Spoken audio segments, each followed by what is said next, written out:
Welcome to Ghouls Night Out with your hostesses, Brandee and Jodi.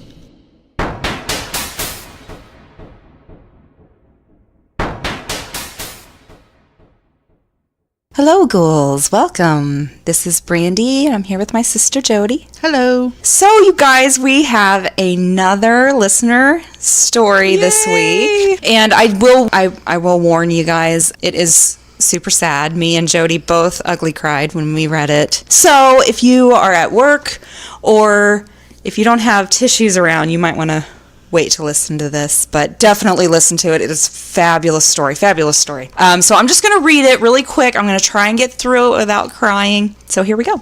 This is from Ashley. Okay.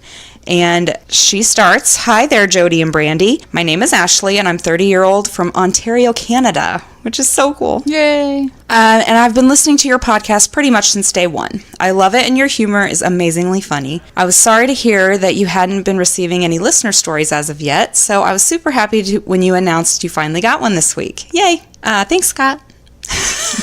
This helped give me the courage to email my own story into you as well. It's a bit sad, but nice in a way too, so I hope you enjoy. As I mentioned, I'm 30. I've fully moved out of my parents' home, have a full-time job, and feeling like an actual adult now. But 2 years ago, my life was completely turned upside down. To give some background, I will give you a brief summary of my life as it pertains to the story. I grew up in a small town, population less than 10,000, where everybody knows your name, cue Cheers theme, with one brother who's 8 years my junior, and a mom and dad, with a giant, very involved immediate family.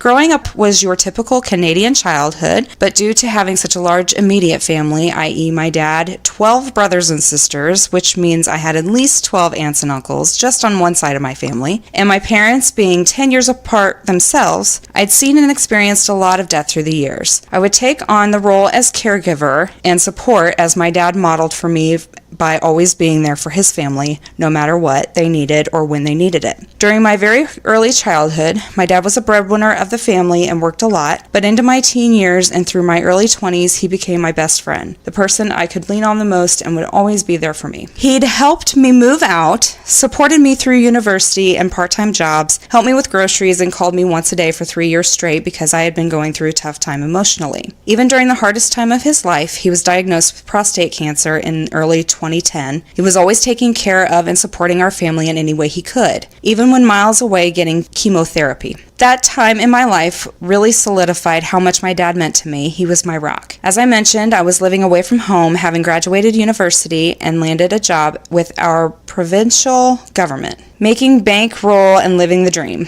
My boyfriend of a few years had moved into my apartment a year prior, and I was really happy. Father's Day 2016 came around, and I made a point of traveling home for the day to visit and spend time with my dad. He let me know he wasn't feeling the best. He had said he had a cold, but he'd like me to come visit anyway. So of course I did. We spent hours that afternoon sitting in my parents' kitchen just talking about our family members, what was new in the neighborhood, and how I had adopted my first cat from our local shelter, and how my dad was worried about the cat. Haha. I gave him a present I had bought for the occasion. It was a statue of a father and a daughter cuddling that looked an awful lot like me when I was little and my dad. He loved it and cried a bit, and then made a joke about how he got something in his eye.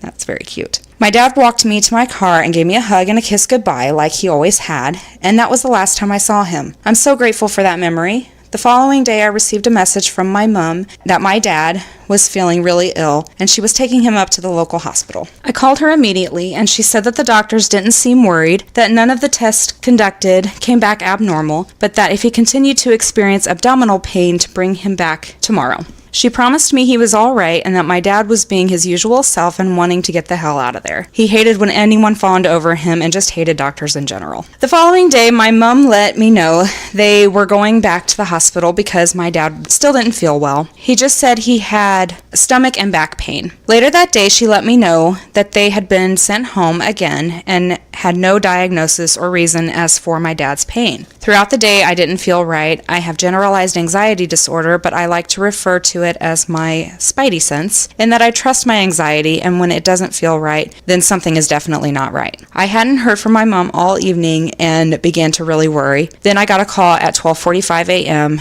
as I was just crawling into bed. My mom was at the hospital again, and she was broken. Literally sounded so heartbroken. She said my dad had collapsed earlier that afternoon in their bedroom after they had got back from the hospital and couldn't get up. So the ambulance was called and they took him to the hospital. But that the hospital had too many patients, so he got shipped to an even further hospital away. She said my dad had had surgery and that it was not successful. He was dying, and if I wanted to say goodbye, I needed to come now. I did my best to compartmentalize and asked if there was anything I could do or that she needed, and she asked if I could call my brother and tell him. I agreed, knowing it would be the hardest thing I'd ever had to do. My brother idolized my dad. He was his best friend too. Hearing my 18-year-old brother fall to the floor in tears and scream at me for answers was so difficult. But then making the hour drive to pick up my brother to say goodbye to our father will forever be ingrained in my mind. We arrived minutes after the doctors removed the breathing apparatus machine. Our father was dead already, and we missed him by minutes. For months I blamed myself. If I had driven faster, if I had done something different, we could have been there in time. But 2 years of therapy and medication have helped. My dad ended up dying of sepsis in his intestines, which I have been told is very, very painful and a slow way to die. But that was my dad. No matter how much pain he was in, he would never tell anyone to make them worry. Now to the kind of uplifting part of the story. Sorry for all the sadness. After my dad's passing, my mental health seriously declined. I actually was diagnosed with a major depressive disorder, which according to my therapist is due to trauma being experienced in life. No kidding, haha. Through these past 2 years, my therapist and I have worked together to really make progress and strides to help me get back to feeling like myself again. It's a hard process, trying to be reflective, objective as well, and continuing to learn and push yourself and your limits every day, but it's worth it, as honestly I don't think I would be where I am right now without all the work she's helped me do on myself. Earlier this year marked a 2-year anniversary of my dad's death, and I wanted to do something special for him in his memory. So I went up to my hometown for the afternoon. My dad was part of the Chippewas of Rama First Nations, so I performed a traditional smudge ceremony over his gravesite, made an offering of tobacco, and spoke to him. I felt so many emotions during that short amount of time that I was exhausted afterwards and decided to try and get some extra sleep that night to recuperate. Due to my medication regimen I am on right now for my depression, I generally do not remember any of my dreams anymore, but that night I had one I could remember, thank goodness. In my dream, I am visiting my mom at my parents' house in my hometown, and I'm packing up to leave. For some reason, I'm transporting a bunch of bags and luggage to my car, as if I'm moving out of their house again. During my trips back and forth to fill up the car, I suddenly hear a truck, like one of those big Ford F-150 trucks with the diesel engine, heading down our road. I stop what I'm doing and start to walk to the end of my parents' driveway to get a better look down the road to see who the hell is making all that goddamn noise in my dream. I specifically remember being perturbed about the sound for some odd reason. I look up the street and see a large black truck heading down the road. Dad drove a truck just like that, I thought. Looking back now, I was the one who my mom asked to clean out my dad's truck and drive it over to the dealership lot to be resold after his death. Anyway, the truck keeps coming closer and finally stops right in front of me and my parents' house. The truck isn't turned off and just sits idling. I get closer and all of a sudden the passenger window rolls down, which is the closest to me. And in the driver's seat is my dad. I immediately feel a swell of emotion and just began to yank the passenger door to open it, but it wouldn't open no matter how hard I tried. I started screaming, but nothing would come out. I just kept thinking, how could you? You left me all alone and now you won't take me with you again? How could you? How could you? I miss you. But no matter how hard I tried to scream, how hard I pounded on the truck door, I couldn't get to him. He just sat there and smiled at me, not in a pitying sort of way, but in a comforting, loving way. He said nothing. I heard the radio station change. It made that noise when you're switching between stations, the scratchy white noise sound. Wait, is that Billy Joel's Uptown Girl? What the fuck? Then all of a sudden I hear, I've got to go, princess. I promise I will see you again. I love you and I'm sorry. I've been my dad's princess since the day I was born. In that instant, I woke up in tears and whimpers. My boyfriend said I sounded like I was fighting off demons in my sleep. I'd like to think that my dad was coming to say goodbye to me one last time, now that I've taken care of myself and gotten to a point where I'm being mentally healthy again. I know if he had visited me a year prior to that, I probably would have attempted to hurt myself. But now I can reflect on it and truly cherish the memories for what they are versus not wanting to remember or feel anything. A few weeks later, I asked my mom if my dad liked Billy Joel, and she laughed and said Billy Joel's Uptown Girl album was the first gift my dad ever got for her. She said they used to drive around listening to the tracks all night when they were first dating. To this day, I found when I'm having a particularly down day, or if something happens and I think, oh, I should call my dad and tell him about this, then I realize I can't. Billy Joel comes on the radio without fail, and only songs from that particular album. I know it's my dad checking in and letting me know he's here with me. What kills me is that even before my dad had passed, throughout my high school years, Uptown Girl was my guilty pleasure song that none of my friends liked. But then again, it is really catchy song, so maybe it's all coincidence. Well, for now, that's my only X-filey style story, but I will certainly write back should I ever experience anything spooky again. Thank you again for all you two do. Take care and the best of luck, Ashley. Ashley, that is such a good story. I love it. And I made it through it without crying this time. I almost lost it. But, oh my gosh. Yeah, that was really written well, too. It absolutely. Girl, seriously. Thank you so much for writing in. And everybody else, write your stories in. We don't care what they're about. If it's for the witty wrap-up, write it in. We want to hear about the craziest shit you've ever seen, write it in. GhoulsNightOutPodcast@gmail.com. So, again, thank you so much for writing in. We appreciate it. Yes, we do. So, now I saw a coffin on my way to work this morning, sitting out in front of someone's house. Was it a Halloween decoration? No, it looked like it was out with their trash, and it was gone when I drove past it this afternoon. Dang it, I wish I would have seen it. I would have taken it. How would you have gotten that? Did you strap it on the hood? Was it huge? Yeah, it was a coffin. It was like a real... It was a real coffin. Oh, not like the coffin shape. No, it was a fucking coffin. Oh my God.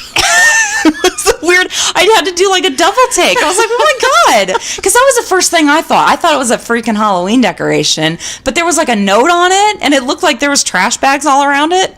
You know, like, what the fuck? I think some people will get them and use them as like when they have a Halloween party. Yeah. They'll put like plastic bags in them and use them for like a cooler. Yeah. So maybe that's what it was for. I don't know, but it looked like it was being thrown out. Did you take a picture? You should have taken a picture. No, because I was driving. I was driving along and I was listening to whatever, and I thought I saw a coffin up there. And I was like, there's no fucking way. I was like, there's no way. Because there was like trash bags around it.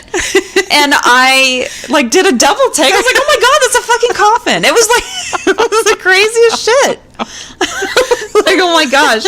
And then I specifically looked for it on my way home, and it was gone. With all the trash bags, it was gone. It was funny though. I was like, what a time of year to throw your coffin out. Yeah. You know, that's weird. You think it'd be afterwards. I know. And I found, do you remember the show Oddities? Yes. That is on Amazon Prime. It's the 5th season. That's the only one I saw, which for somehow I hadn't seen any of them. Oh, and I wonder if I saw any of them. I'll have to look at it. I watched them today. I watched the whole season today, and I remembered why I love that show so much. That show was so good. It is. I love those people on there. They're so crazy. I know, it's the greatest. So, if you guys haven't seen it, do you happen to know what channel it was on? It was on like, like a Discovery or... Yeah, I don't remember. Travel Channel or maybe something. It was one of those cable channels. Yeah, and it's about this. Was it True TV?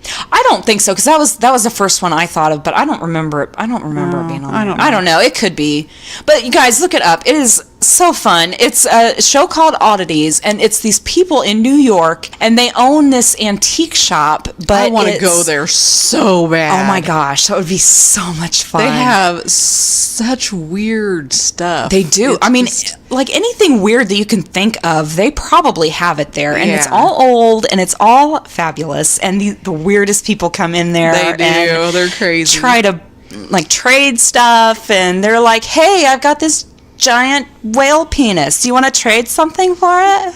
And they're like, "Yeah, let's see it." And it's just the funnest thing. If I remember right, there was one where this guy comes in and he's specifically asked for straight jackets. Yeah, I think that's on the credits. Is it? Well, he's like, is that a straight jacket? That's it. That's it. I remember that guy. He's so just excited, and it's the greatest thing. These people are so eccentric. It's great. It is. So, I love them all. Yeah, and the 5th season is on Amazon Prime, which I just found it today, which I am so surprised it didn't tell me about this earlier, unless it was just added or something. But I remember talking to you about that years ago when we were talking about the lamb. Yeah. And it's just the greatest show ever. And I was like, I remember why I love this show. So that's a suggestion if you guys haven't seen that. And have you heard about the woman who called 911 on the whales? What? Okay, this woman was boating, and they were several humpback whales, came close to their boat. This woman freaked the fuck out and called 911 on the whales. Oh my god. And was usually people are like, oh my gosh, look at him, it's awesome. I know. Well, she was scared to death. And I mean, it's kind of funny the way that they kind of presented it, because she called 911 on whales, but her reasoning was kind of, I understand, because she was like, if something happened to us, someone needed to know where we were, and they could ping my cell phone and whatever. Yeah. But yeah, people are calling her whale list because they're like, man, black whales can't even do anything anymore, and people call 911 on them. They're like, she's not whale list. She was just scared. But oh my gosh, that's hilarious. I would love to hear that 911 call. Another thing that I found that I thought was useful is they've just opened a gym, and I honestly don't know where this is, but it is 45 degrees in this gym. And apparently if you work out in colder temperatures, you burn fat faster. So you might want to turn off your heat this winter when we're exercising and work out in some cold. So heat can limit your body's ability to perform at its best, and you burn fat faster, and you can grow a tolerance to the cold so you don't even realize it. Cooler temperatures provide an optimal temperature for working out. Cool. So I thought that was interesting, and I know we're gonna really I did not feel good this week, so I exercised once. Yeah. I mean, I didn't eat bad, so I did okay, but not as bad, as good as I have Well, this been. was my first week on a low carb diet. Right. And did you do good? Yeah. Good. Yeah. I've lost 3 pounds this week. Nice. So we'll see. Yeah. Yeah. One of these days I'll start working out, but I haven't done That's that okay. yet. I was going to say you really don't have to, but you should. I mean, it's going to make things go faster. Yeah, probably. I'm gonna get used to this new way of eating first, Right. and then I'll Which I think that's what they say to do, right? If you're starting a new diet, at least give it a few days and. I don't know, but I'm just gonna wait and see, Yeah. how it goes, and I still want to do my yoga, but we'll see. I don't know. All right. So another story out of Florida. This family was stranded outside of their home thanks to an 8-foot boa constrictor that was blocking their door. Oh. that's what I would have been. I would be like, okay, I'll just live out here forever. I'm not going in there ever again. They say a huge snake was blocking their home's entryway. Their call was routed to the fire rescue venom unit, which I guess there's a venom unit. All right, I didn't know that. They dedicated to providing anti-venom and removing snakes. So there's a whole department for that. So they got that out of there, but I just thought that was crazy because they were like, okay, I'm not going in there. Yeah, I wouldn't. I'd be like, I'll just stay out here. I'm just going to live outside. That's okay. You can live there. Yeah, you can have it. Another story that I ran across is insane. There's a 9-year-old girl, and it's in southwest China. She is on social media, and social media is going crazy because her father is a zookeeper, and I guess there is a baby tiger cub that was born 3 months ago, and the two are inseparable. Aww. Well, she's going to be 12 years old in the news because that tiger is going to rip her face off. Oh, yeah, because, I mean, they're like, oh, it's so cute. Yeah, And no. We all know how that story ends. Yeah, it's going to be really sad when she's in the news again, probably. But why do people insist on thinking they can tame wild animals? I know. It's just not... I tell my kids not to mess with our house cat. Yeah, like, well, anything. He will scratch you. If you are messing with it, is going to lash back. Absolutely. A person, an animal, it doesn't matter what it is. Yeah. But wild animals... Oh, my God. You don't know how they think. No. They're wild. could just come out of the blue. You don't have to be doing anything to them. Yeah. It's insane. And they're letting their 9-year-old daughter play with it. And I'm just like, get your kid. That is cute to think about, though. Oh, my God. I would love it. I want a pet baby tiger that won't rip my face off. That would be amazing. That would be awesome. They don't exist. No. People, get your kids away from tigers. Okay. And my last one, I know we have listeners in the UK, so I thought I'd bring this up. In Cambridge, UK, I hope I said that right. There is a video that's going viral at a McDonald's. You know how, at McDonald's, they have the, ketchup dispenser things? Yeah. And there's, this tube, it's clear, and you can see the ketchup coming out? Yeah. Well, there is a video of... inside the tube is just filled with maggots. Oh my God. And this woman... oh my God. Yeah. She shared a video of live maggots inside a ketchup dispenser, and she claims that the video was filmed at a McDonald's outlet in Cambridge, UK. The revolting video shows maggots wriggling inside the transparent ketchup dispenser. She says, never going near the ketchup in McDonald's again. For those who can't tell, these are maggots, she wrote on Twitter. And she adds that she told a member of the staff about the maggots, and they actually ignored her and continued to serve other customers. And she said we had to literally stop someone from eating it because they just didn't realize it. Oh. They just weren't paying attention. So you guys, oh my God, pay attention to ketchup dispensers. Actually, just don't go to fast food restaurants. Just don't. Just get the packets. Yeah, there you go. Even that, that would even be better than, So, no. That's disgusting. It is. Oh my God. And she had to stop, oh my God. At least she was nice enough to stop them and just... Well, my God, I hope people would be nice enough to tell me if I'm going to eat a maggot. Yeah. That would be very helpful in my life. That's disgusting. I know. That was all I had for this week. That's all I found, so. All right. This week, my stories are about clowns. Ooh. But they're not... listener or people's stories. What are they? They're just talking about clowns.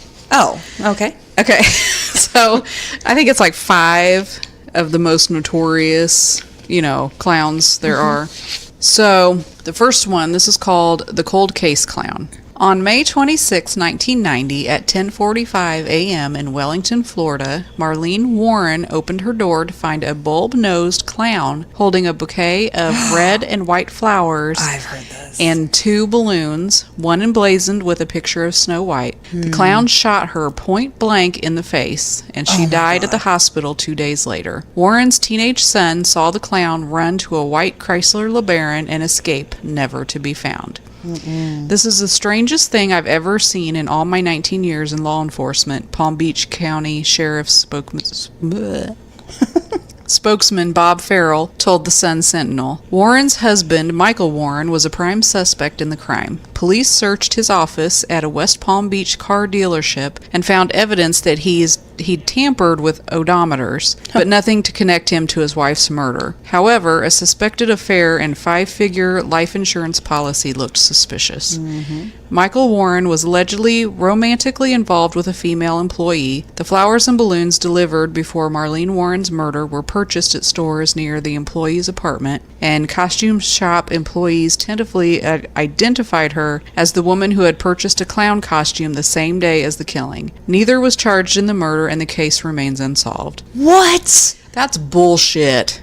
So they're getting away scot-free. Are you sure that's updated? Because I heard this story, and I'm pretty sure that his girlfriend or whatever got got arrested for it, or at least I have no idea if this is updated or not. I can't even remember where I got If they got away with that shit, oh my gosh. Because, I mean, there was, like, a lot of evidence against her. Like, she ordered those flowers and the balloon. Like, I thought they had, like, security film of her going and purchasing that balloon and all kinds of stuff. I don't know. This is just a little short snippet of what happened, so maybe there's this whole story about it.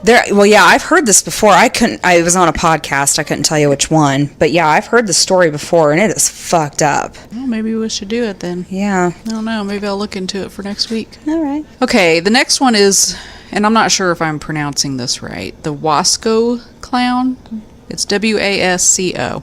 Yeah, that sounds right. In October 2014, armed clowns terrified residents in Wasco and Bakersfield, California. The sightings began after a Wasco couple posted photos of themselves in creepy clown costumes as a part of a year-long art project. But the photos went viral and copycats followed suit. Yeah, they did. We've been having sightings all over the city, Bakersville Police Watch Commander Lieutenant Jason Matson told Reuters at the time. I have no idea what that is. They range anywhere from a guy carrying a gun to a guy carrying a knife running up to houses. Oh. One teen was arrested for chasing a minor while dressed as a clown, but no other pranksters were caught. Various Twitter and Instagram accounts from the time, including a Facebook fan page, posted images claiming to be the creepy clowns. They've all since been deactivated, except for one. In 2013, Northampton, England had a similarly creepy experience when a clown similar to Stephen King's Pennywise stalked the town's streets. Oh, man. That character gave an anonymous interview to the Chronicle and Echo in September 2013. Most people enjoy being a bit freaked out, the man later revealed to an inspiring filmmaker, said, and then they can laugh about it afterwards. Yeah, remember that time we almost died from a creepy clown? It was so fun. I don't think so. That sounds traumatizing.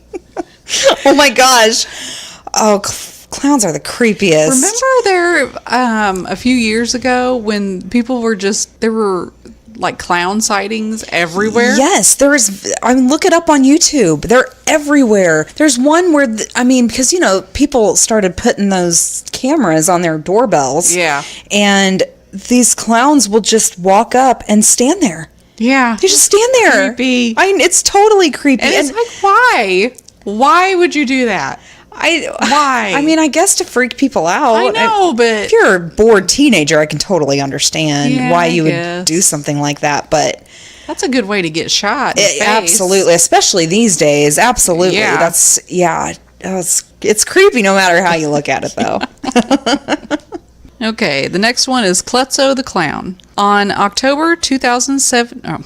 Why'd you start in the middle again? In October 2007, a former cop and minister who performed as a Christian clown was arrested and charged with possessing child pornography. I can't talk Pornography. Child pornography and traveling to engage in sexual conduct with a minor. This is not funny. Quit laughing at me. A. Paul Carlock Jr., who had performed as Klutzo the Clown for a decade plus, had traveled to perform at the House of Joy Orphanage in the Philippines. When he returned, Are you okay? I can't read tonight. Oh my gosh. Customs officers at the San Francisco airport asked to look at his digital camera, since he'd been with children in a country marked as high risk for sex tourism. Authorities found images of naked boys playing, showering, and sitting clothed, but with their genitals visible, according to the official affidavit. Carlock told investigators he planned to edit the images to show his church that the boys were so poor they couldn't even afford clothes, and that they were photographed that way because that's how they live. 3 boys at House of Joy told investigators that they woke up to find Carlock fondling them. When Carlock's Springfield, Illinois home was searched, at least 21 child porn videos were found. No. Carlock's employment history had always revolved around children, from working at a boys' school and the Illinois Department of Public Health's Child Health Division, time as a certified juvenile officer, volunteering with Big Brothers Big Sisters, and acting as a police department youth division detective. Oh my God. Carlock denied any wrongdoing, even as he was sent to prison. He died there awaiting trial in November 2007, after 39 days of ongoing health complications and confrontations with guards.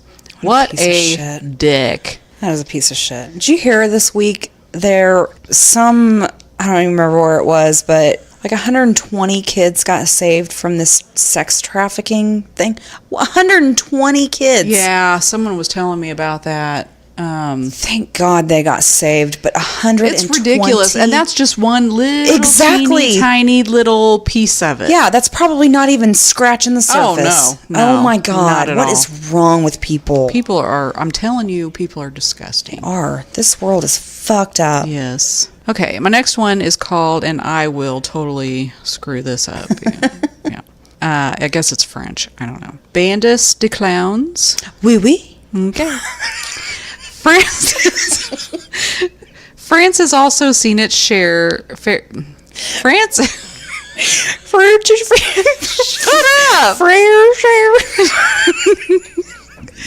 France has also seen its fair share of clown horror. In October 2014, police in Agde. What? I don't know. That's what it says. Okay. Maybe it's a city or a town or something. I don't know. A Mediterranean port in the south of France arrested 14 armed pranksters disguised as clowns who were chasing locals and laughing maniacally. The teenagers were carrying pistols, knives, and baseball bats. Oh shit, that's not funny anymore. Oh my God. The same month, a person dressed as a clown was arrested in Montpellier after beating a 35-year-old pedestrian with an iron bar. Oh my God. That's not what clowns do. No. Clowns are supposed to make people laugh. I think that's changed. Not beat people with iron bars. Clowns are scary now. A student in Besançon, I don't know, sliced his hand trying to defend himself from an axe-wielding clown. Holy shit! In Leuven, 4 fake clowns terrified school students with a chainsaw. The disturbing sightings became so common that a town in South France went as far as banning clown costumes in November 2014. French police blamed social media for the Wasco and Northampton copycats sparking the bout of terror. Since mid-October, a rumor inspired by videos has created the presence of threatening and aggressive clowns in France. A French National Police spokesman said at the time. The videos are from DM Pranks, a YouTube channel created by an Italian duo that went viral for their killer clown scare prank in 2014. In the videos, the pair dress up as clowns and terrify unsuspecting passersby, including chasing pedestrians with giant mallets and chainsaws. Their videos have over 527 million combined views. At first, it was a joke to scare my friends by dressing up as a clown and shouting "boo" with a stick like on Facebook, a 19-year-old told a judge, after he was arrested for dressing as a clown and terrorizing people in Bethune. I didn't intend to hurt anyone. It doesn't matter. That's fucking bullshit. Nobody wants to be chased by someone who is not identifying what they look like. Yeah. That's fucked up. That's not funny at all. It's not. And when you see a clown walking towards you, that's scary. Yeah. It doesn't matter. And then if they have like a weapon, no, that's like I said, that is a good way for you to get shot. Absolutely. And yeah, I mean that would be self-defense, dude. Yes, it would. Oh my God. All right. And then my last one is probably the most famous clown ever. Pogo the Clown. I knew it. Oh my God. Ew. John Wayne Gacy, one of America's most notorious serial killers, was an established community leader named the Springfield, Illinois Man of the Year in 1964 by a local group. and performed as a beloved children's clown, Pogo. Gacy was first arrested on sodomy charges in 1968 after the father of a 15-year-old boy Gacy had hired to do odd jobs around his home told authorities that Gacy forced his son into oral sex. Ugh. Gacy received a 10-year sentence but was released after 2 years due to good behavior. What the fuck? And was given 12 months probation. During his time in prison, Gacy's first wife filed for divorce. After his release in 1970, he relocated to Des Plaines, Illinois, where he married his high school sweetheart, began a contracting business, and created Pogo the Clown, who became a popular figure at birthday parties and the Children's Hospital. John Wayne Gacy was executed in 1994. His second wife filed for divorce in 1975 after he admitted he was sexually attracted to young men. Between 1972 and 1978, he tortured, raped, and murdered at least 33 boys. Oh my God. Gacy was convicted of 12 murders and sentenced to death on March 13, 1980. He was executed by lethal injection on May 9, 1994. While in prison, Gacy painted dozens of portraits of himself as Pogo. After his execution, his attorney auctioned off the artwork, some of which was purchased and burned at a bonfire attended by his victims' family members. Which I heard that those weren't even painted by him. He would pay other inmates to. Oh, really? Yeah. And what a loser. Yeah, exactly. He's a loser all the way around. Exactly. He couldn't even. He just wanted to make money. Well, because of that, I think there's some law now preventing inmates from selling stuff. They shouldn't be able to. Absolutely They should not. be able to do shit. Absolutely nothing. Not. Yeah, right. And at they're all. way too privileged. Yeah. But then you've got people in there for having a pound of weed that don't deserve to be there at all, Yeah. or innocent people, which happens all the time. All the time. More than you would think. And that's really sad. It is so scary. It is scary. You could be at the wrong place at the wrong time exactly. time. Not do a damn thing. So this week, I had a really hard time figuring out what to do. So, because Ashley said something about her X-filey style story, I went with real-life mysteries that seem straight out of the X-Files. I love the X-Files. I know you do. That's the other reason why I chose this, because I've been listening to our episodes from the beginning. Oh no. Yeah, it's not good. Thank you guys so much for listening. Yeah, really? But the first ones were a little rough. But I have done these stories before, and they were from people, the things that people have seen that they think are, from the X-Files. But these are world mysteries that everybody knows about, that they're just fucking weird. Yeah. So, first one, and these are, I won't get into many details about it because they're just kind of little snippets about what they are. So the first one is the gelatinous blobs of Oakville. Gelatinous blobs fell from the sky in Oakville, Washington in the early 90s. That made people sick and killed some animals. After testing, it showed to contain human white blood cells. Ooh. Which is so weird. I mean, that's it. That's all the information that I have on that. I think I've heard that before. Which, story. Like I said, most of these you probably have heard about. But, it's just, there's mysteries that can't be explained, and that's... I wonder what it was. I don't know, but it had human white blood cells in it? What the fuck? That's the craziest thing. Next one is the cross-shaped hole in a village in Sweden called... Rajden. Sorry, people from Sweden. I don't know how to pronounce this. I'm going to say Rajden. Okay, sounds good to me. There's a cross-shaped hole in the ground that won't go away. Over many years, people tried to dig it up, fill it up, etc., but it comes back. Nothing grows there, and if you plant something there, it dies. So it's just this hole that just keeps coming. They can't dig it out. They can't fill it up. That's so weird. They can't dig it out? I know. That's the weirdest thing. If you dig around it, does it... I don't know. That's so weird. Does it just keep going deeper? I don't know. We're going to have to figure that out. Maybe we can look it up. Interesting. I have not heard that one before. Next one is the Mary Celeste. The Mary Celeste was an American merchant brigantine. Brigantine. Bragantine? I don't know. Brigantine? That's what it sounds like. Sure. Okay. Was found adrift, some sort of boat, I'm going to say. Oh, okay. Found adrift. Brigantine? Yeah, but that's... we're really smart. I think people have realized by now that we are not. Aww. Okay. Found adrift and deserted in the Atlantic Ocean off the Azores Island in Portugal on December 4th, 1872 by the Canadian, what'd you say? Brigantine? Brigantine. De Gracia. I'm sorry, guys. She was in disheveled but seaworthy condition under partial sail with no one on board, and her lifeboat was missing. The last log entry was dated 10 days earlier. She had left New York City for Genoa on November 7th, and on discovery was still amply provisioned. Her cargo of denatured alcohol was intact, and the captain and crew's personal belongings were undisturbed. None of those who had been on board, the captain and his wife and their 2-year-old daughter, and a crew of 7 were ever seen or heard from again. Wow. It's totally going to be on that thing. You can totally hear that. He is so loud. So you should hear him when I go to bed. Oh, our cat does that. Because I don't let him in my room. Oh, yeah.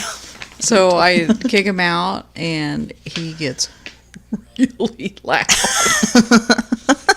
Okay. This one, and I don't know, I honestly don't know how to pronounce this one either. It's in Romania. It's the Hoia Baku forest in Romania.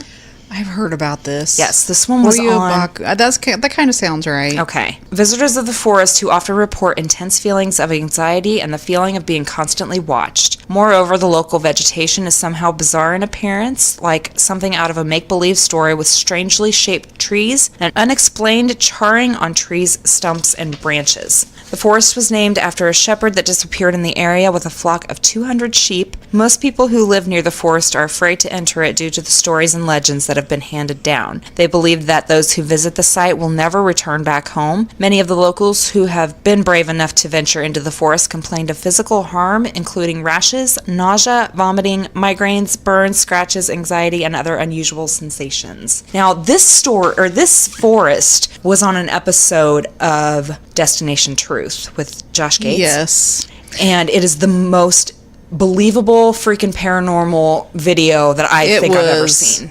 Really weird. Really weird. And I don't think anyone could debunk that story, that video. No, because what happened was, in this episode, they are in this forest, and there's a team of like 5 people or more. At least, yeah. At least 5 people. Well, there is this circular area in the forest that nothing grows in. So it's completely like a blank piece of land. Mm-hmm. And each of them take turns going into this circular area and just like sitting for 5 minutes and seeing if they capture anything. Yeah, by themselves. Right. So they take turns. Each one of them go into this area, and they're just sitting there, and they're kind of doing like EVP. They're just like talking out loud. And is it a camera guy or a sound guy? I believe it's the camera guy. Okay, I thought that too. This camera guy. They're seriously sitting there talking to this guy, and they're looking at him on a video screen. Right, so they can see him. Right, they watch each of them as they go into this area, and they're talking through like walkie-talkies, and they're telling them what they should do or maybe what they should say, because these people, especially like the camera guys, they're not the paranormal investigators. Yeah. They're just kind of there for the ride. Yes. And this guy is sitting in this area, and he's on camera, and they're talking to him. Everything's chill, and in 1 second, you see him on this video like blur, and he disappears off the frame, off the screen. Yeah, and he is yanked away from their field of vision on this camera, and like he's feet away from where he was just sitting cross-legged on the ground. When they finally got there, because they jumped up and ran to see what happened. But they couldn't find him, They couldn't find him at first. Yeah, because he was so far away from his original position, and I think he ended up like in the forest area. Really? He was outside of the clearing. Oh my God. Yeah. The first I heard of this story was the guy that does the Paranormal Almanac podcast, which is a really good podcast. Right. He does a really good story on this one. Really? Yeah. I need to start listening to that again. I that's one of my favorites. Yeah, I really liked it. I didn't have time for it, you know, so I unsubscribed, but I need it for the Halloween season. So. But he was doing Haunted Forest episode. But and it was this forest and then the suicide forest. Oh yeah. He did that. He did one of that on that too. Yeah, it's crazy. If you guys have that, you know, it's Destination Truth on Travel Channel. Mm-hmm. It's not, they don't film it anymore. He does another show. It's Josh Gates. He is hilarious and found adorable. it on, it's on Amazon Prime. You can buy it an episode. It was like $1.99, I think, for the episode. No. So, yeah, look that up if you are so inclined. It's a really good one. Okay, so my next story is Gloria Ramirez emits toxic fumes. Have you heard of this lady? Yes, I have. Yeah, I've heard of her too. It's insane. A woman, Gloria Ramirez, was brought into the ER suffering from late-stage cervical cancer. Her body had an oily sheen to it. Her breath smelled like fruity garlic, and her blood, not bread. Her blood samples smelled like ammonia and had floating particles in it. Most of the people who worked on her got sick themselves. Yeah. So they like majorly. Yeah, they couldn't even be near her or touch her or is it crazy. I mean, and I still to this I don't think they knew. They've never found out to this day. They don't know what the fuck. What was wrong with her. That's crazy. The only thing I think they figured it might have had something got mixed in her system, like some kind of cancer treatment and maybe something else. But wouldn't you think they would be able to figure that out? Well, you would think so, but I don't know. That's crazy though. But she ended up dying, so maybe whatever caused it stopped since her body was dead. Oh, you mean they didn't do tests until after she was dead? Yeah. Oh, I guess they couldn't get near her. So they couldn't figure out what was that's going crazy. Okay, next one is the children from Woolpit. 2 children, a brother and sister, mysteriously appeared. They claimed to have been from a dark world and were drawn to ours by a bell. They were also green. Have you heard about this? I think I've read the story before, yeah. Yeah, these kids, they said that they came upon this light and they followed it, and it turned out to be, I guess there were some people, and if you want to look this up, I'm not sure, but it was a really freaking long time ago, and at this point, wherever they were found, they would dig these deep holes and try to capture animals that way, and these kids found their way up through this hole that someone had dug, so they didn't fall in. They came up the hole, and they appeared. They were green. They could barely see. They had a really hard time adjusting to the light. They did not speak our language at all. They were kind of adopted by, they were obviously doing tests on these kids and stuff like that. And at some point, the girl, she became more civilized, I guess you could say, than the boy did. So she actually learned English and ended up kind of giving their story and telling them what happened, and they don't know where the fuck these kids came from, and they were green. Their skin was green. So I wonder if there's a civilization of people that live underground. Yeah. I don't know. Weird. It is weird. Why they would be green though. Well, the lack of sunlight, of some sort of chemical that the sun gives maybe. Our skin, or you know what I mean, like some sort of vitamin or something that gives our skin the pigment that it does. They obviously didn't get that. They lived in a quote unquote dark world, so that's weird to think of. It is weird. Is there like this whole civilization of people that live in? They've never seen anybody since since these kids. So maybe they all died out or something. Maybe, I don't know, but they. Yeah, they just kind of appeared. Next one is the Tom and Shude case. You've heard of this one. You had to have heard of this one. I'm sure I have. A man washed up on Australia's shores who is completely and to this day unidentified. Cause of death unknown, and he is carrying a booklet with him that had an encrypted message that to this day is still without meaning. A suitcase believed to be his was also discovered with odd objects inside that seemed to make no sense to this man's apparent possession of them. Some of them being red felt slippers, a stenciling brush for marking ship cargo, and a pair of trousers with sand in the cuffs, along with makeshift weapons. So, yeah, they still don't know who this guy is. They don't know how he died. It's just surrounded by mystery. That, what did you say the first possession they found? Red felt slippers. No. The stenciling brush for marking ship cargo, a pair of trousers with sand in the cuffs, along with makeshift weapons. He also had something that was cut out of a book.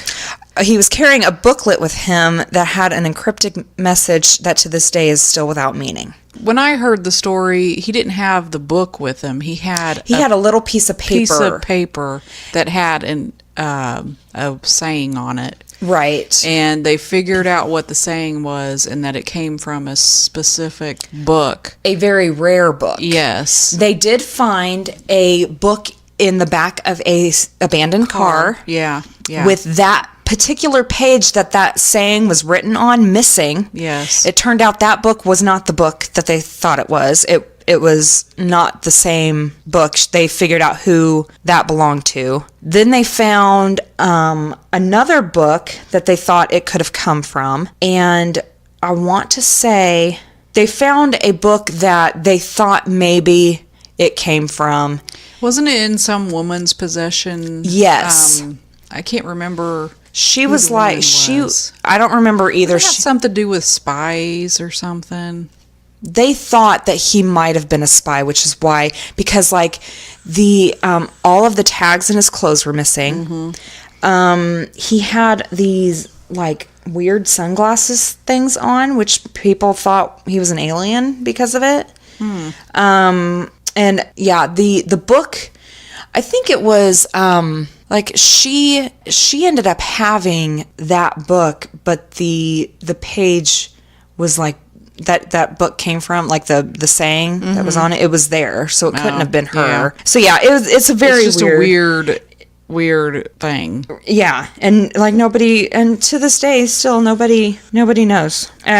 The next one is the Battle of Los Angeles. Obviously everybody knows about this. This is nobody can answer any questions about it. Military guns and spotlights just shot up in the sky for minutes and then it was over. No one has a clue as to what they were shooting at. It was over LA and no one can give any reasonable account as to what happened. The military said it was a weather balloon. Most people say bullshit. Totally not a weather balloon. Everybody knew what a weather balloon looked like at the time. They shot at it, and that didn't... Yeah, and they tried to tell people it was like a mass hallucination thing, too. And it's like, really? Seriously? Come on. No. But yeah, it's a total mystery, and nobody can explain what happened. And, I mean, come on, people, just admit it. There's a couple more on here that I'm not going to go into, like D.B. Cooper. It's a mystery that nobody knows, but I'm sure it just has a reasonable explanation. I'm wondering if it's because, that kind of stuff happened in the past, and they just didn't have the technology and stuff to figure out what was going on. Yeah. Yeah. Where it could be something very simple, but since it was so long ago, it seemed like a mystery at the time. Right. And still nobody knows who the guy was, but I'm sure it's got a reasonable explanation. Okay, so my last one is something that I had never heard of before until like this past week. I think I saw something on Facebook that was mentioned like briefly, but it's called Mel's Hole. Have you heard about this? I don't know. It's a guy who has a hole on his property that he claims is bottomless and has the power to restore dead animals to life. Oh, no, I've not heard this. The hole is tested by some people who, quote unquote, verify the claims. Then the government gets involved to shut everything down. It's probably a hoax, but has all elements of good X-Files stories, including government cover-up. So that was all that was on there. I searched it on Wikipedia, and it says the legend of the bottomless hole started February 21st of 1997 when a man identified as Mel Waters appeared as a guest on Coast to Coast AM with Art Bell. Oh. Walters claimed that he owned a rural property 9 miles west of Ellensburg in Kittitas County, Washington, that contained a mysterious hole. According to Bell's interviews with Waters, the hole had infinite depth and the ability to store dead animals to life. Well, Waters claimed to have measured the hole's depth to be more than 80,000 feet Jeez. by using fishing line and a weight. 80,000! Like, is that even... Do they sell that much fishing line ever? I don't know. That must have cost him a pretty penny. Yeah. According to Waters, the hole's magical properties prompted U.S. federal agents to seize the land and fund his relocation to Australia. Waters made a guest appearance on Bell's show in 1997, 2000, and 2002. Rebroadcasts of the appearances have helped create what has been described as modern rural myth. The exact location of the hole was unspecified, yet several people claim to have seen it, such as Gerald R. Osborne, who used the ceremonial name Red Elk, who described himself as an intertribal medicine man, half-breed Native American and white, and who told reporters in 2012 he visited the hole many times since 1961 and claimed that the U.S. government maintained a top-secret base there where alien activity occurred. But in 2002, Osborne was unable to find the hole on an expedition of 30 people he was leading. So, local news reporters who investigated the claims found no public records of anyone named Mel Waters residing in that area or owning property. According to State Department of Natural Resources geologist Jack Powell, the hole does not exist and is geologically impossible. The hole of the depth claimed would collapse into itself under the tremendous pressure of heat from the surrounding strata. Powell said the ordinary old mine shaft in a private property was possible, the inspiration for these stories, and commented that Mel's Hole had established itself as a legend based on no evidence at all. So, stuff that comes from Art Bell's radio show, though, you never know. Yeah. With that. So, I think that's very interesting. And, the fact that just a hole that never stops is fascinating to me. But you can totally look it up. There's pictures of it, apparently, like supposed pictures of it. So, when you were talking about the hole, at first I thought you were going to talk about that town that is basically on fire. There's holes that have like fire in them that has been burning for I've heard about years that. and years and years and years. That's crazy. I'm surprised that wasn't on there. Yeah. Those were my stories for the week. All right. It's time for the witty wrap up. Yay, witty wrap up. And there can never be too many Walmart stories. Oh my God. But these stories are actually from Walmart workers. Oh shit. So, oh no, what have they seen? So these are like the craziest things that Walmart workers have experienced. So number 1, there was a man using the hose we used to water our plants, showering naked in the parking lot. He had put up a sheet to block one side, but people could still see everything. When the manager told him to leave, he acted like there was nothing weird about it. He was extremely nonchalant, like he did this all the time. And he just packed up his sheet, got in his car, and left. Oh my gosh.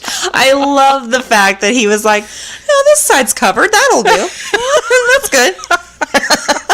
Could you imagine going to your, the closest Walmart that you live to, and someone standing in the parking lot naked, taking a shower with a hose?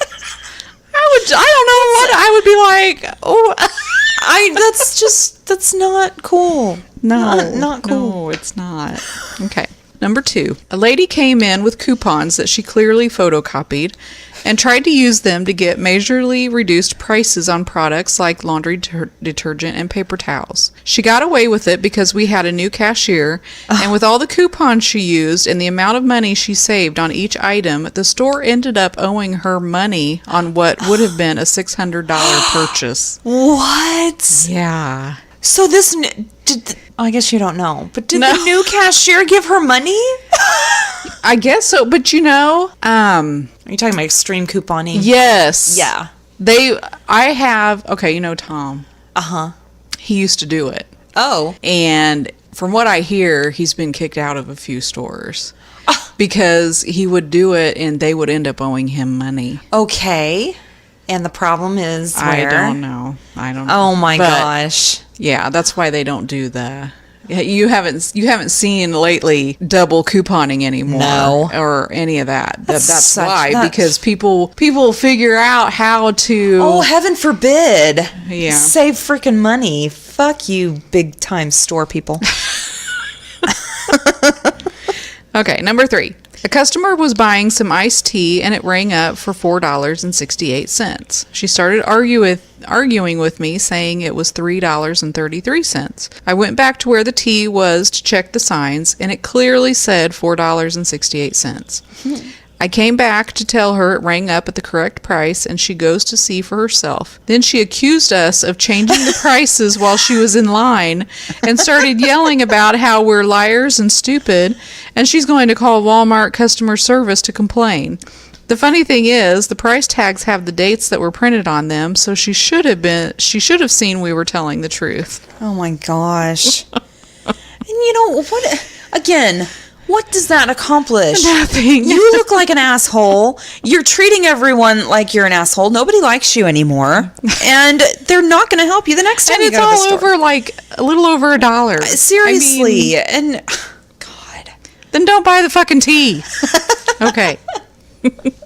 Have I ever told you how much I hate Walmart? Oh my God. Okay. I don't go there. I don't either. Number 4, there was a group of 2 guys and 3 girls. They were in the kids section, and the girls were throwing these big bouncy balls over the shelves to the other side, trying to hit the boys, who were riding bikes down the aisle. Then they grabbed skateboards and were riding them around the store, throwing random things into customers' carts. They wouldn't stop, so we had to call the cops to escort them out. Oh my gosh. That's funny. They were obviously extremely bored. It was Walmart. I mean, come on. I went in there and played with the toys before. Well, yeah. Well, not in Walmart, just sitting but there. Other places. They're just sitting there. Okay, number 5. The maintenance guy was cleaning the bathroom near the back of the store, and a woman asked him to stop mopping so she could use the bathroom. He told her he couldn't let her in because the floor was wet, but she could use the bathroom near the front of the store. She went to the infants department and peed and pooped on the floor. She also managed to hide her face from the camera the entire time so we couldn't identify her to press charges. Who does that? Who does that? Oh my That is God. disgusting. It's very ironic that she went to the infants department because that's what she was acting like, was a fucking child. That is disgusting. Like that, no. That didn't happen. I refuse. Disgusting. I've seen video surveillance of people doing that shit. It just... Why? I don't understand. I know. What is wrong it. with you people? What is wrong? There's something wrong with people if they're willing to pull their pants down in the middle of a store and take a shit on the ground. Like that's... Do you remember that story a few years ago? I think it was all over Facebook. There was a lady that used to jog in the morning in her neighborhood. I saw that. And she would stop and poop. Like every day. Every day. I saw that. You can't wait until you get home? I don't understand. And obviously your body is on some sort of a time pattern. So, dude, if you know you're going to take a shit at 8:23 p.m. or a.m., stay home. I think it's hilarious that the people that lived there, because they had surveillance camera in that alley, she would go every day and they were like, what the fuck? why is there shit again? And they would clean it up, and then the next day there would be another pile of shit, and they were like, what the fuck? So they watched the video surveillance thing, and they approached her about it like a few times. I think they called the cops on her. I think they said something to her first, and she was like, oh, that wasn't me. You know, I was like, bye.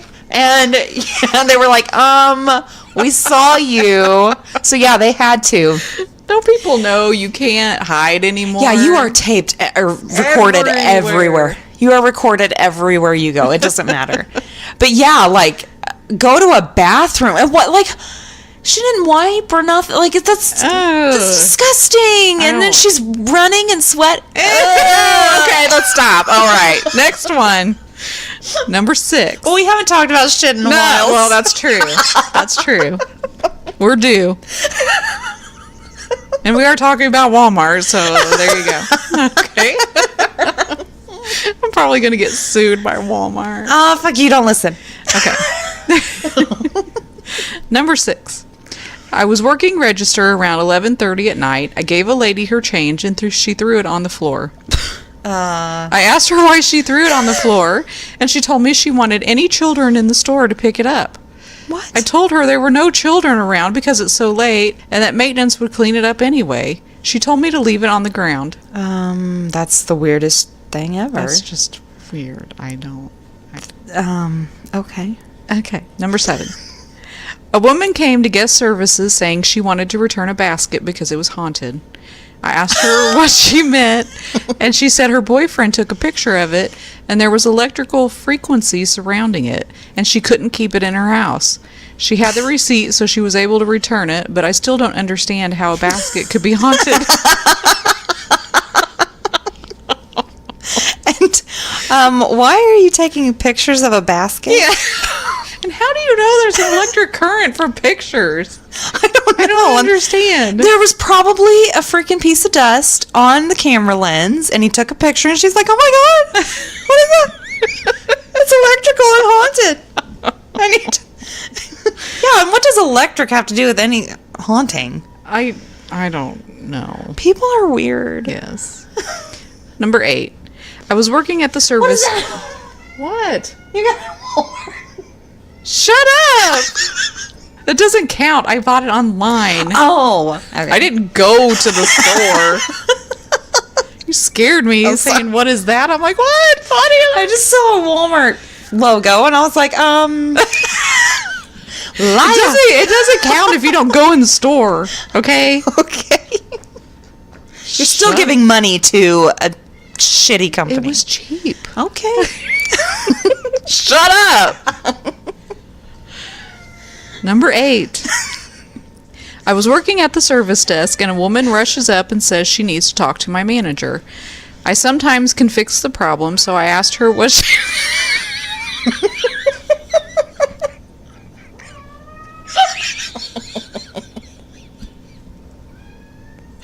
Oh my gosh. Okay. I was working at the service desk, and a woman rushes up and says she needs to talk to my manager. I sometimes can fix the problem, so I asked her what she needed help with. Then she started yelling at me at the top of her lungs, saying that the bathroom was closed and she peed on herself because it was closed. I explained to her there was another bathroom in a different part of the store that was open. In the middle of me explaining that, she runs out of the store before I can get my manager, and I never see her again. Oh my gosh. Why?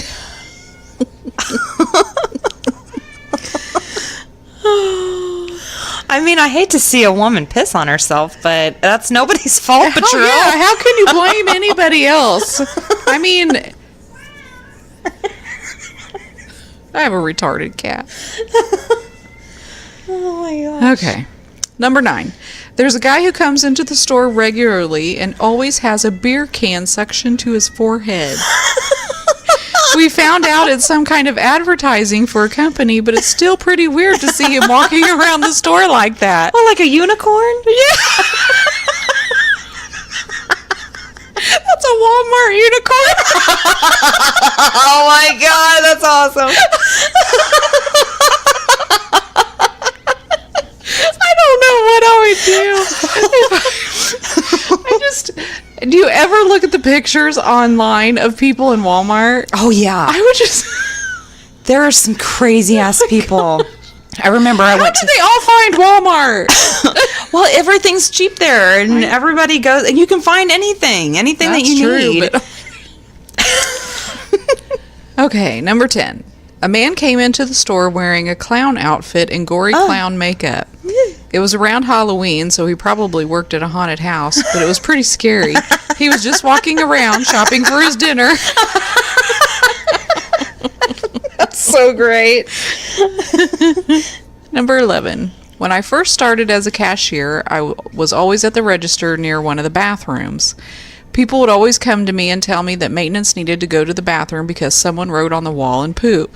Oh, no. It weirdly was a semi-regular occurrence. I'm not sure if it was one person coming back or multiple people, but it stopped after a few months. Ew. I just... Did I ever tell you there... Sorry, going back to the clown. There was when I worked at Arby's when I was in high school, there was a clown that would come through drive-thru all the time. Oh, yeah? It was kind of weird. She was totally normal. It was obviously her job. Yeah. And she was like, yeah, give me a... it was just like... And she'd come in with her clown makeup. It was just weird. She better watch it. She might get shot. Well, I mean, that was like, what, 1998? 1990? That was a long time ago. 1997, maybe? Number 12. I was working the checkout line, and I'm not sure if one woman cut another one in line or bumped her with her cart, but these two women started arguing. Both of them had their preteen children with them. Mm-mm. It ended with one woman telling the other that she hoped she got in a car accident on her way home. Oh my fucking God. That's not a funny one. No. Oh my God. And what a great example for your kids. Yeah, exactly. Number 13. A guy came into the store in a full gorilla suit. He was just doing his shopping like normal. At some point, we asked him to take the mask off for security reasons. He did and just continued his shopping. That's great. Why would someone have a gorilla costume on? I don't know. I would be scared to death if I turned down at like the cereal aisle. Oh my God. There was a fucking gorilla shopping. Number 14. I saw a grown man walking around the store one night wearing one-piece purple pajamas with cartoon characters on it. He was probably in his late 30s or early 40s. Oh my God, that's young. Teenagers, huh? That's young. Yeah. A group of teenagers was laughing at him as he walked around, but he seemed pretty unfazed. Oh my gosh. Now I'm picturing when you get that crazy, you're like old. Yeah. But yeah, no. Oh my gosh. Wasn't. That's like our age.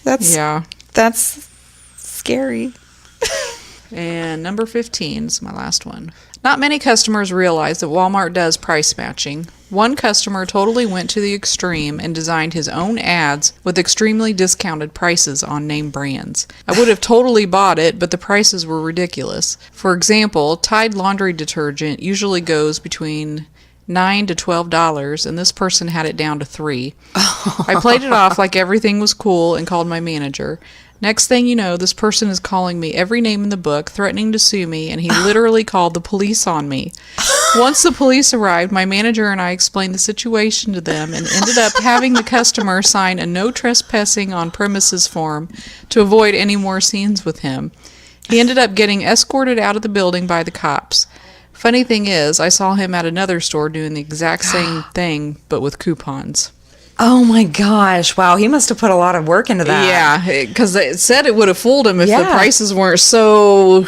So if he wasn't greedy, yes, that's what gets everybody caught. Yep, you can't get greedy. Oh my gosh, that is hilarious. Okay. That was it? That's it. All right. Well, thank you guys so much for listening. Again, we really appreciate it. And we want to hear those stories. Please. Anything. I'm telling you. We want to hear it. Any funny stories. Yeah, we can use them for the witty wrap-up. Scary stories. Scary, the most embarrassing moment of your life. We want to know about it. Finding weird things. Yeah, we want to hear about it. So email us at GhoulsNightOutPodcast@gmail.com. And again, thank you so much for listening. We will talk to you next week. Later. Bye.